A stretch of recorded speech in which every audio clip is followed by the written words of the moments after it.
ನಮಸ್ಕಾರ ಸ್ನೇಹಿತರೆ.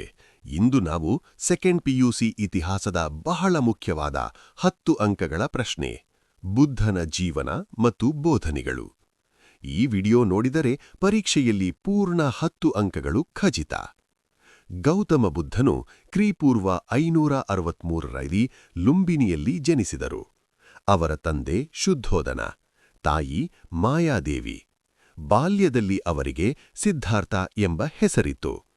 29ನೇ ವಯಸ್ಸಿನಲ್ಲಿ ವೃದ್ಧ, ರೋಗಿ, ಮೃತದೇಹ, ಸನ್ಯಾಸಿ ಈ 4 ದೃಶ್ಯಗಳನ್ನು ಕಂಡು ಜೀವನದ ದುಃಖವನ್ನು ಅರಿತು ಗೃಹತ್ಯಾಗ ಮಾಡಿದರು.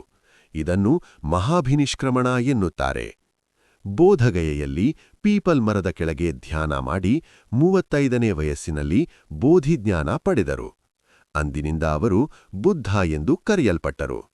ಸಾರನಾಥನಲ್ಲಿ ಮೊದಲ ಉಪದೇಶ ನೀಡಿದರು. ಇದನ್ನು ಧರ್ಮಚಕ್ರ ಪ್ರವರ್ತನ ಎನ್ನುತ್ತಾರೆ.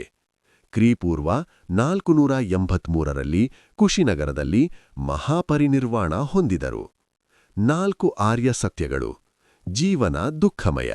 ದುಃಖಕ್ಕೆ ತೃಷ್ಣೆಯೇ ಕಾರಣ. ದುಃಖ ನಿವಾರಣೆ ಸಾಧ್ಯ. ದುಃಖ ನಿವಾರಣೆಗೆ ಅಷ್ಟಾಂಗ ಮಾರ್ಗ.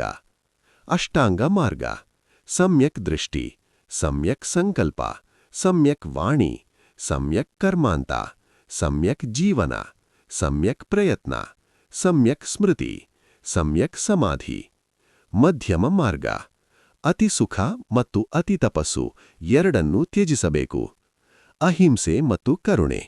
ಎಲ್ಲಾ ಜೀವಿಗಳ ಮೇಲೂ ದಯೆ ತೋರಬೇಕು. ವರ್ಣ ವ್ಯವಸ್ಥೆ ವಿರೋಧ. ಜಾತಿ ಭೇದವನ್ನು ಬುದ್ಧನು ಖಂಡಿಸಿದರು. ಬುದ್ಧನ ಜೀವನ ತ್ಯಾಗದ ಪ್ರತೀಕ. ಅವರ ಬೋಧನೆಗಳು ಇಂದಿಗೂ ಮಾನವ ಜೀವನಕ್ಕೆ ಶಾಂತಿ ನೀಡುತ್ತಿವೆ. ಪರೀಕ್ಷೆಯಲ್ಲಿ ಈ ಉತ್ತರ ಬರೆಯಿದರೆ ಪೂರ್ಣ 10 ಅಂಕಗಳು ಖಚಿತ.